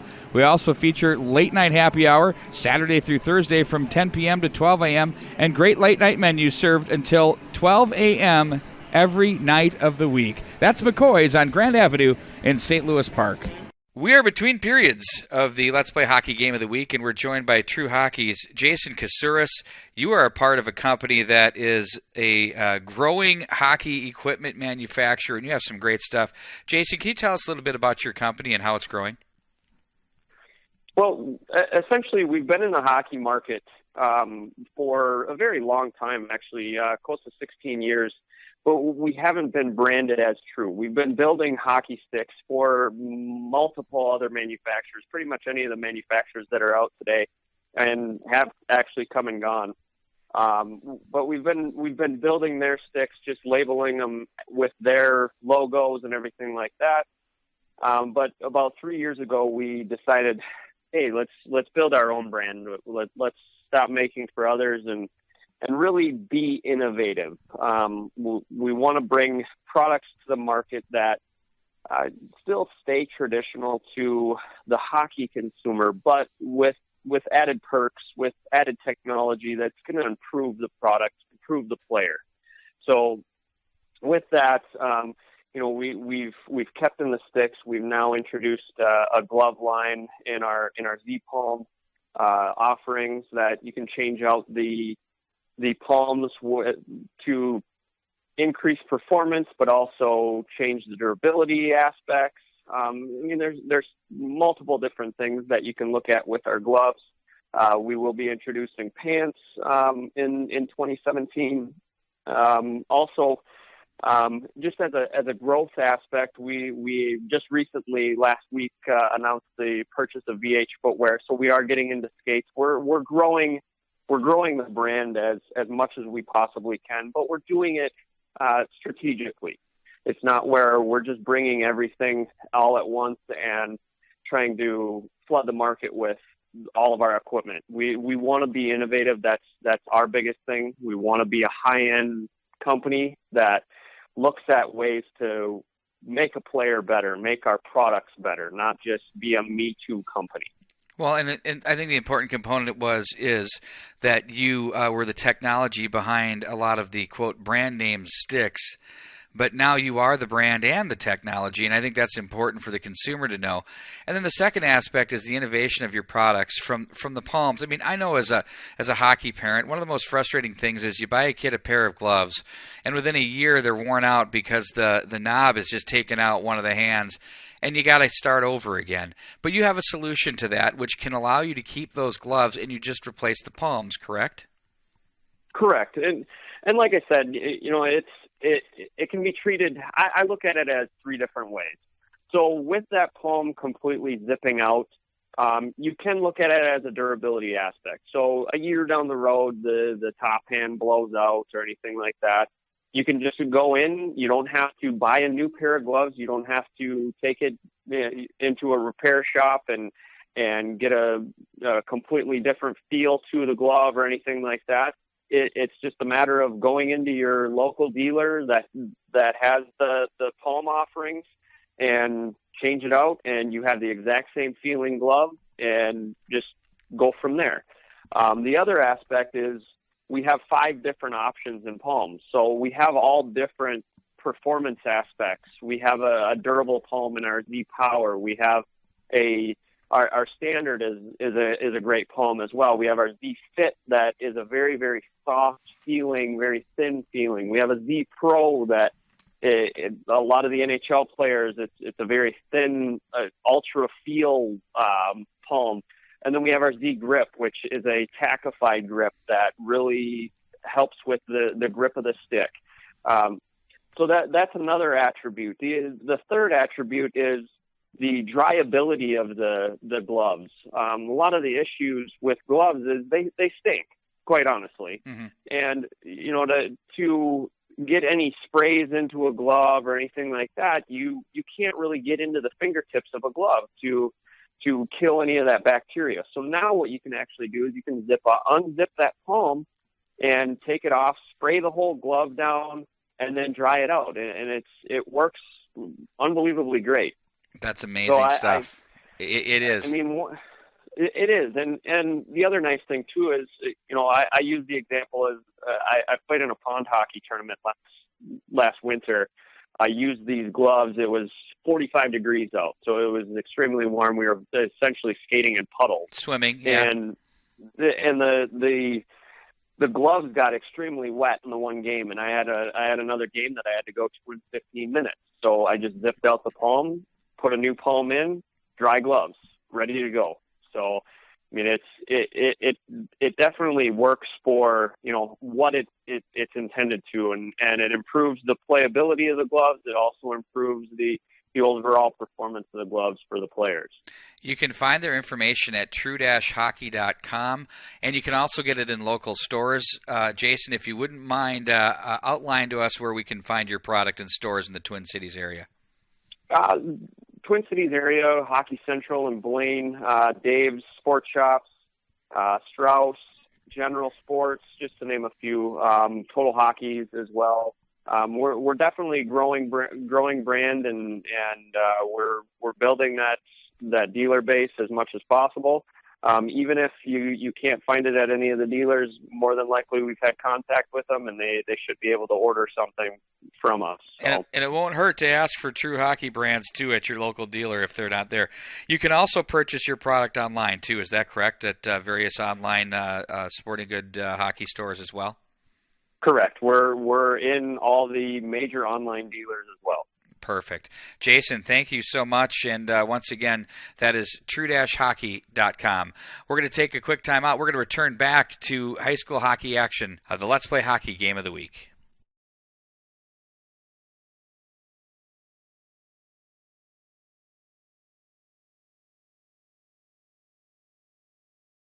The place to go for all of your American Legion baseball information is the LegionBaseballHub.com. It is the official home of the American Legion State Baseball Tournament, and you can find everything you need relating to American Legion baseball, from tournament information, live scoring, box scores, game recaps, player profiles, image galleries, and more. Check out the LegionBaseballHub.com for all of your baseball information. The Legion Baseball Hub is a partner of Let's Play Hockey and Let's Play Baseball. Come enjoy a great meal at McCoy's in St. Louis Park. Our menu features innovative appetizers, freshly made salads, brick oven pizzas, gourmet burgers, I love those by the way, sandwiches, and classic American comfort food made with a creative twist. Large, comfortable booths and attractive lighting make the dining room an intimate place to have dinner with friends and family. McCoy's private dining room is the perfect space for your next corporate event, large party, or family gathering. McCoy's is a proud member of Eat Local. Eat Local is a group of locally owned restaurants. Ask your server or bartender how you can join Eat Local's frequent dining program. It's free and offers great discounts at McCoy's and other Eat Local restaurants nationwide. And finally, don't forget to join us for our ever-popular weekday happy hour, Monday through Friday from 3 p.m. to 6 p.m. We also feature late-night happy hour, Saturday through Thursday from 10 p.m. to 12 a.m., and great late-night menus served until 12 a.m. every night of the week. That's McCoy's on Grand Avenue in St. Louis Park.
Here we go to start the third period. The Trojans trail the Red Knights by a score of 2-1 here from the St. Louis Park Rec Center. The power play continues for another 15 seconds to the line and not out. Held in by the Trojans as they get muddy down off the goal mouth area. Back behind the net, Carlson with it.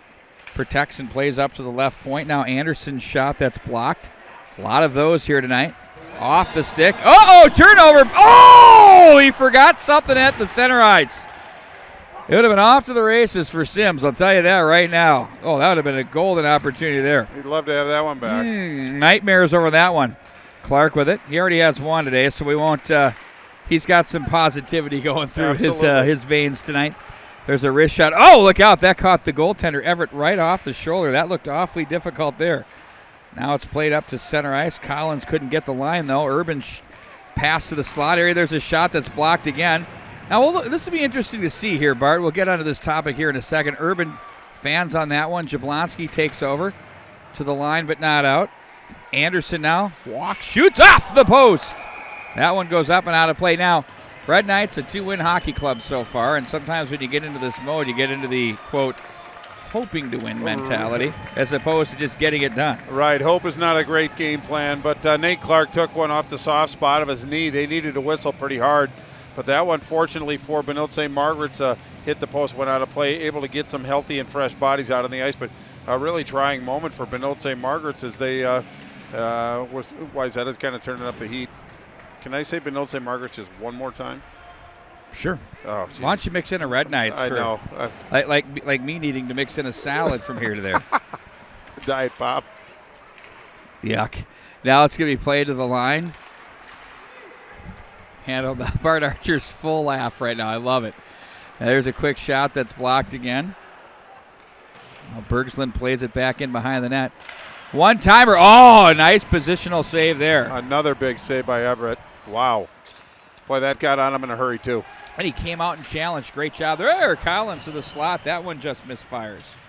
Now it's going to be the Red Knights again. Ladies and gentlemen, don't forget, next Thursday night from Braemar Arena, it's the Hornets and the Skippers right here on Let'sPlayHockey.com. We'll continue the games of the week. Then we have a special edition coming up for you, but we're going to announce that a little bit later in the week. It'll be a Friday night affair. So stay tuned for that one. I mean, possibly the most intriguing matchup of the year. Nice tease, Wags. Mm-hmm.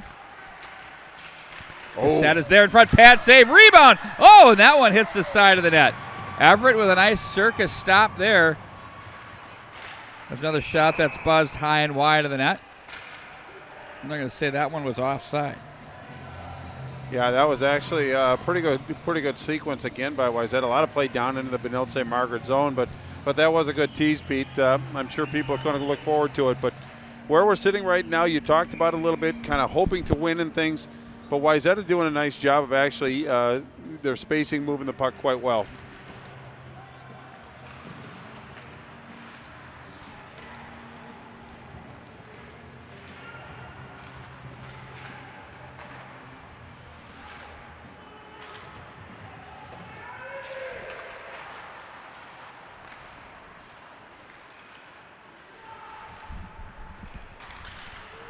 There's a shot for the point that's handled and played back up to the left wing side.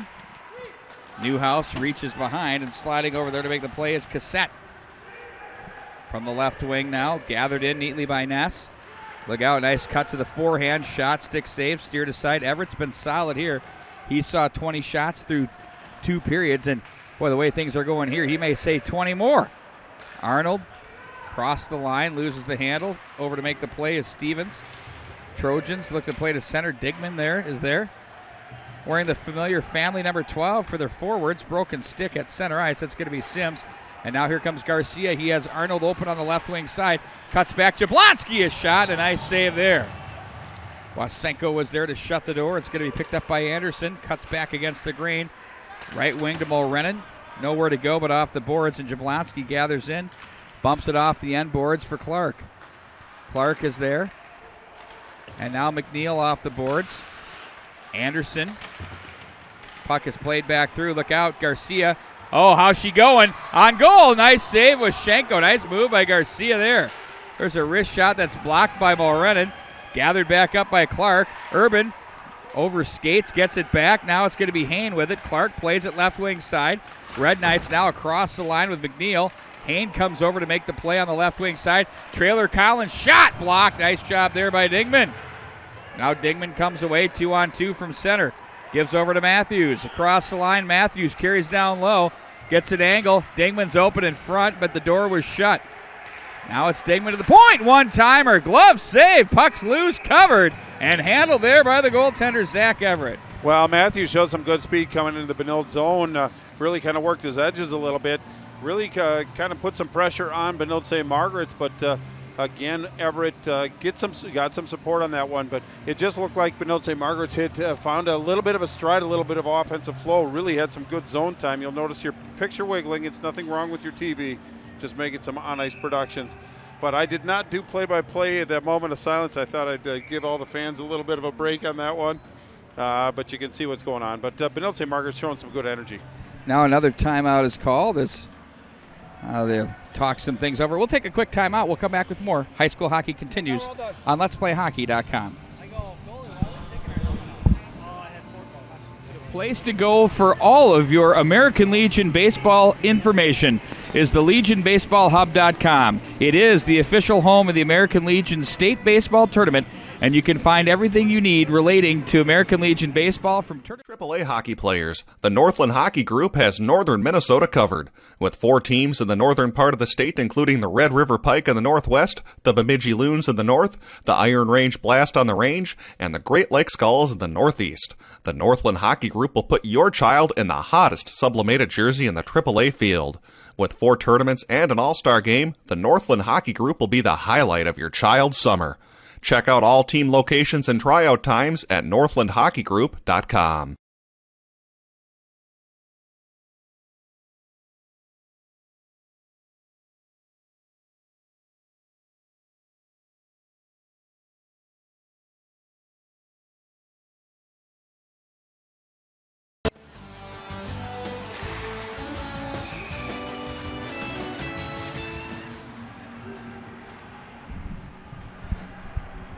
Right off the timeout. That one goes up and out of play.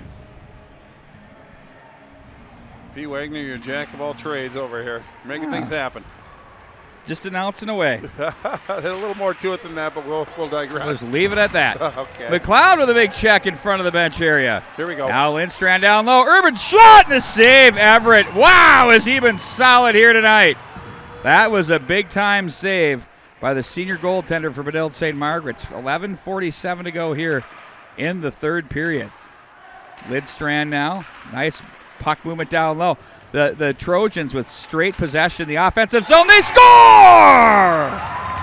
Sticking to it big time. Schmidt gathers up the puck. They kept it moving, kept the goaltender moving, and they finally find the back of the net. Great shift there for this group. Well, it's amazing what a stoppage in play can do to kind of reset. Those timeouts are for a reason, and you have to use them accordingly. Really good job by the Trojans to come out with energy. They really put pressure on Everett. He's made several saves tonight, but it's Schmidt with the second goal of this game from kind of a shallow angle on that. But a lot of traffic in front. Just looked like Everett got caught on one side. Couldn't get over and protect that, but a big-time goal for Schmidt ties this game at 2. Just under 11:30 left in this period. That puck is played off a pair of shins. Now it's going to be gathered in by Urban. Now we're tied at 2, brand new. What's going to happen here to close out this stanza? Well, it's up to Benilde to respond on this one, Pete. No panic either. They got to stay to what they've done. It's been effective so far. Now the Trojans have been able to maintain possession in the offensive zone, which hasn't allowed the Red Knights to get into their neutral zone clogging ways here tonight. Nice job at the line again. Matthews stays on that one. And it's back in behind the net. Through center ice. Picked up once again on the stick for Leeson, who plays back in behind the net. Look out. Here comes the forecheck. And it's going to be played by Newhouse off the glass, but not out. Carlson was there for the Trojans as he'll poke it back in behind. Leeson comes away with it. Gets away from Clark. Runs into a check. That goes through the wickets of a defenseman there. Now it's going to be handled by Carlson from the right point. That shot was deflected. Kubinski with the bid.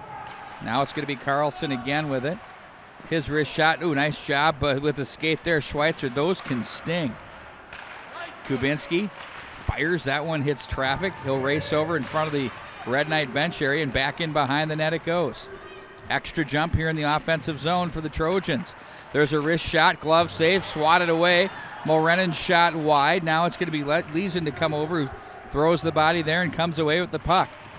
Extra jump again, as we've mentioned here for this period for the Trojans. That one's going to go in on goal. Wasenko's going to play. Look out. Whoa! Spinorama. Now McNeil picks it off across the line. He's got Arnold. Arnold shoots. Oh, and his stick was checked right at the last second. A great defensive play as that one is rung back out of the zone. And wow, what a great opportunity for the Red Knights, looking to take the 3-2 lead. Yeah, and that was actually after a pretty good opportunity by the Trojans. Things are starting to open up a little bit, but really a nice job getting in low by the Red Knights, coming in, finding the trailer. You could see that right on the stick, and pretty good shot. But again, what a great defensive play. And I think that was Bergsland on that one that came in, but a nice defensive play to interrupt that rhythm.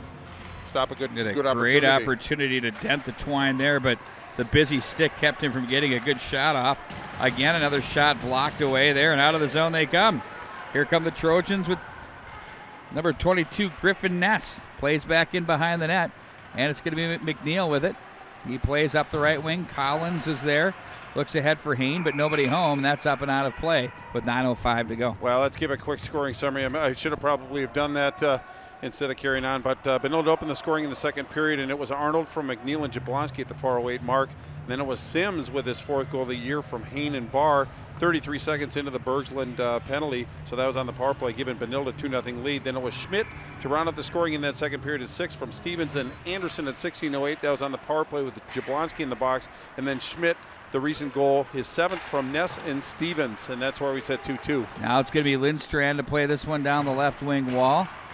Regains, plays to the right wing side for Anderson, and it's going to be Kasurik across the line on his on wing. That's stopped there by Wasenko, and it's going to be the Trojans to try to chip the zone, and Norkoski comes away with it. He's brought down on the play. Penalty coming up. Oh my word. Well, it's going to be Cassette that's going to go for tripping, I believe, on that one. But that's what happens when you put some energy on and you get some speed, is sometimes they reach out a little bit and pull him down. You can just see the little slash at the ankle really interrupted his stride right in front of the referee. Not much doubt about that one. Not a great time to take a penalty at this time, but Benilde already with success on the power play this game, looking to improve upon that. 8:34. Hain, nice face-off win there. That was nifty work there. McLeod shot. And your goaltender, Wasenko, looks that right into the glove. Yeah, and I think Hain's been their best face-off specialist for the Red Knights. He's 8-5 now on face-off. Stevens on the Wayzata side, 13-5 going into this period, and Ness at 8-5. So obviously a good concentration of success by Wayzata in the face-off circle. Face-off win by the Trojans. They look to ring it, but there's Sims to play it down the boards. Nice individual effort there, but instead the Trojans jump on the extra puck there and send it the length of the ice with McLeod, who will set up. He's going to leave off for Sims as he'll wind it up from the right to left, back over for McLeod. Collins was there. McLeod loses his edge. Kicked away there by Sims in front of the bench area. Schmidt was there. Now it's going to be Sims with it. Denied access at the line as the Trojans will play it down with Hain around the wall. Collins will let it go. McLeod back for Collins off the boards. Ken Pauley talks about having a lethal power play. He scores! He talks about it all the time, and his team is starting to find the man advantage. McLeod for the 3-2 lead. Wow, that was actually pretty good patience by the Red Knights on that one. They didn't have to rush. They had plenty of time on the power play, but McLeod just kind of walked the line until he got a little bit better look on that one. You could have seen it. He just let one rip just over the shoulder. I don't think that Wasenko saw that until it was actually too late, but what a nice shot that was. 3-2 advantage. Benilde-St. Margaret, 7:47 left in regulation time. You see it again. Just a good shot from the point. Absolute bullet. You're right, Bart. He didn't get fully squared over to that puck, and the thing went up into the shelf. 3-2 now. The Red Knights have never trailed to this contest here with 7:38 to go in the third period. This should get interesting here down the stretch. Well, you think that goal's got to give them a little energy and a little confidence, because Wayzata was certainly having their way in the defensive zone. We'll see how it plays out. Arnold comes down the wall, picks up the loose puck, gets away from Urban. Look for Garcia, but he's cut off by Dingman. Nice job with the body there. Garcia wins the battle at the line away from Carlson. Now Lindstrand stands up Garcia. Arnold was there. Drop pass picked up by Mulrennan across the line. Angles it off the boards for Dingman. Away from Clark it goes. And Mulrennan, a shallow angle shot that hits the side of the net. And the puck is rung back into the neutral zone. Foot race ensues. And it's going to be played in by Kasurik. And here come the Trojans in transition. Sims with it now. Now it's going to be picked up at the line. Norkoski comes away with it. They're going to regroup back out of the zone. And it's Sims again. Picked up again. Handled now by Anderson. Plays that one rink wide. And Metcalf was there momentarily. Red Knights Norkoski for Metcalf at center. He'll rip that one back in behind with Senko. And it's going to be Kubinski up to the line. McNeil was there. Plays that behind the net. On the forecheck, that was the Red Knights continuing to work with some authority there, and it's sent right back in behind the net. Trojans now work down low. Schmidt with it. Looks to the oncoming number 22, Griffin Ness. Gets away from Ness. Now McLeod has the go-ahead goal just a moment ago from center. That one's sent right back into the Red Knight territory. McNeil plays ahead, looking for Collins. No ice on the play as Collins was bothered there by Carlson, so we play on. Lindstrand comes away with it. Looks to solve the 1-2-2 trap here. The neutral zone is tough sledding. There's a stick on the ice in front of the penalty box area too. That always comes into play, as we love to say here on Let'sPlayHockey.com. Funny how that works. Even where it is up against the wall, it's going to have something to do with it. Angle pass for Hain. He gets the bounding puck. 2-on-1 with Collins. Hain holds, shoots. Save with Senko. Oh, nice chance there. Oh. Back up into the center ice area it goes. Clark with it. Red Knights still generating offensive chances here, which is critical with just a 3-2 lead. You got to play it like it's 0-0. Lidstrand plays it to the right wing. Mulrennan is there. He's going to chip it back into Red Knight turf, if you will. Clark is there as he's checked on the play. On the onset of this broadcast, we said, it was a tough start for the Trojans, who started the season 1-5 and now are 2-1 in their last 3. The Red Knights looking to pick up their 3rd win of the campaign. Just 5 so far on the season for Wayzata. Now the Red Knights will break back out to the left wing side for Arnold. He looks to get away from one man. Puck travels into Wayzata's zone as Carlson is there, stood up on the play. Garcia works the forecheck. Nice job there by the defense to pinch in on that one. There's a wrist shot in on goal as that's handled by Wasenko, and will face off to his right. Well, it looked like Arnold ran into one of his teammates, and the Red Knights were in kind of a vulnerable spot. Nice stop at the offensive blue line to keep that puck in the zone. A little bit of a shallow angle on Wasenko on this one, but this is that one. Nice play by Lindstrand right there, just to kind of take that pass away, have the goaltender be able to focus on the shooter, and really kind of limited his options. That's what you want to do as a defender, but nice job by Wasenko. You think if that were Bessie, you would let him shoot? Maybe not. Okay. But no, I thought he played that actually quite well. Gave the goaltender a chance to come out, challenge, square up. That's all about young kids at home knowing what you're playing against and what the strengths of certain teams are and who the goal scorers are. I'm not saying that he's not. It's just if you have a guy like Bessie who scores 50 a year, you're going to try to take that stick away from him. Yeah. Offensive zone time now for the Trojans. Now Schmidt on the puck. And it's going to be out of the zone now with Carlson. Across the line, handled now by Kubinski. Angles away from trouble and gives it to Carlson. Left wing side. Ness, his pass too far. No ice on the play. Oh, nope, they're going to overrule and say icing indeed, and we'll bring it back into the Wayzata zone. Believe that was the right call, Bart. Oh, indeed it was. In fact, it kind of confused me a little bit, but 3:34 left in regulation time. Take a look at our sponsors. Please support the sponsors. Without them, this wouldn't be possible. But Wayzata's challenge in front of them. They've scored 38 goals in 14 games coming in, so goal scoring has been a bit of an issue for this Trojan team. And now in the final waning moments of this 3rd period, they got to really generate some offense. They haven't been able to do that because of good position play by the Red Knights. Angling puck that's snuffed out by the Red Knights, but Urban strong on it. Muscles his way down the slot, poked away by Everett. Back in behind the net it goes. Now it's Matthews with it, bothered by Clark, who lost his stick. See if Clark goes back. He does get the stick. Now Urban with it, gets away from traffic. He has a man open at the left point, walks the circle, and puts that in on goal. Everett makes the save and hangs on. Well, nice job by the senior forward, Andrew Urban.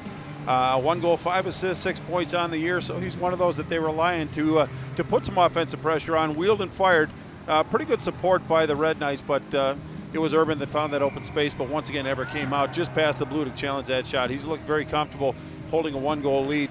As we said, wins have been hard to come by, but it looks like Benilde-St holding their poise quite well. McLeod off the draw, bounces that one into the Wayzata zone off the wall, and they'll turn it back up ice with Anderson. Anderson's pinched off by Garcia, and it's sent into the Benilde zone, who politely sent it back to neutral. That one was behind Matthews, and the Red Knights, Garcia will come away with it. He looks to send a pass for Arnold, who kicks it onto the stick, plays it to the corner, and 2 minutes and 32 seconds show on the clock here in the third period. Nice job by Arnold. Ends up being a breakout pass, so for Dingman out through center. Dingman tries to get away from one man. He stood up on the play. He takes the body off the corner. It's going to be McLeod. Turns away from traffic. Off the boards. Garcia better hurry because pinching down on the play is Carlson. Carlson plays back in behind the net. McLeod is there. Stood up on the play. Leeson is there on the forecheck again, as he's been real good off the boards. Up high in the air. Ken Pauley kind of took a, I don't know, what do you call it? I don't know, but he looked at his glove to see if there was a hole in Put it. it this way, you better not coach baseball. That's all I have to say. Oh, we say that too with smiles on our face, but And he was a linebacker. Well, that doesn't surprise me with his temperament. That makes a lot of sense, actually. But I think what Benilde is trying to do is just chip the puck out of the zone. But what's happening is Wayzata's defensemen are being very aggressive and pitching as they should in pretty good rotation. So there's not a lot of areas for Benilde to exit the zone. Barr with it, plays it up the middle. Collins will try to chase that down. They won't get there in time. So 1:53 to go. Neither team has their timeout left. So I'll be curious to see what Pat O'Leary does with the goaltender Wasenko here, if he's going to keep him in to the minute mark or if he's going to go minute and a half, see what he wants to do. Well, or he's going to change it back with Anderson just to buy a little time, but we'll keep an eye on him. 1:53, probably about the minute 5, 50 seconds to about 1:05 is a sweet spot, but we'll keep an eye on him. Face off, push back in behind the goal. Trojans making a bid here. From the line, it dribbles down to the circle area. There he goes. Puck back into center. Wasenko's off, and now the extra attacker is on. That's Schmidt. 6-on-5 now. $1:36 to go in the third period. McLeod will try to work the rail, but not enough juice on that, as Stevens will play it to the corner. The Red Knights look to clear. That hits a pair of skates. Shot save off the arm of Everett. Schmidt tries to wrap around, but Everett was there to shut the door. Now the Red Knights once again in their own corner. Dingman is there. The open net stands at the Wayzata net end as Schmidt has it now. Up high to the right point. Anderson's shot block doesn't get through. Bats it down at the line. Neat play there. Look out. There's a shot. Traffic in on goal. Oh, puck's loose. Still loose. Back down low it goes. Under a minute to go. There's a shot again blocked. Another shot blocked. 2 in a row. Stevens with a couple of good looks. Nice play. Oh, he couldn't get the line. Look out. Bounding puck. Dingman over the top of the goal.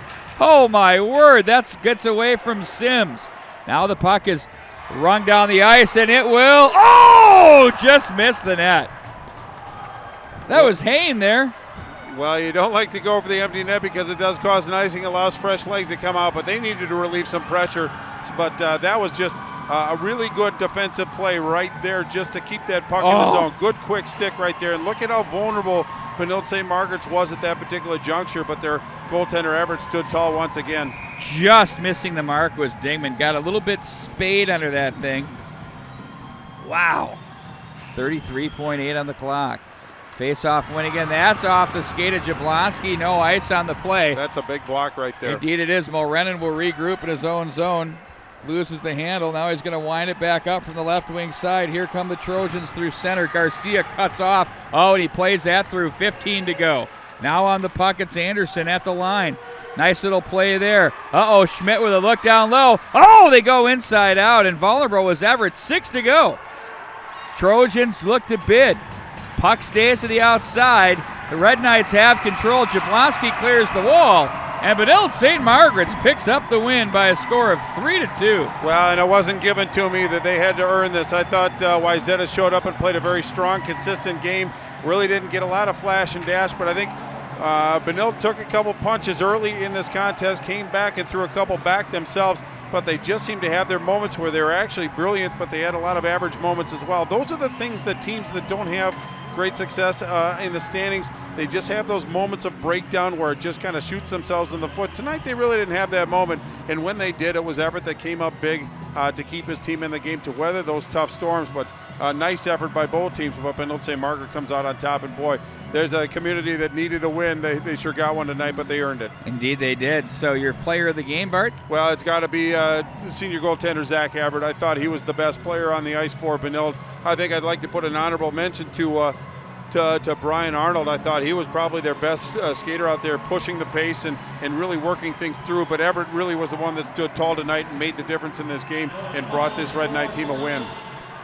Terrific night here, Bart. We'll be at Braemar Arena next week, where it's the Hornets and the Skippers on the Let's Play Hockey Game of the Week. I might need directions on that. So yeah, I'm sure you will. Once again, your final score, the Red Knights of Benilde-St. Margaret's 3 and the Trojans of Wayzata nothing. For our entire team here at Let'sPlayHockey.com, thank you so much for joining us. I'm Pete Wagner. So long, everybody.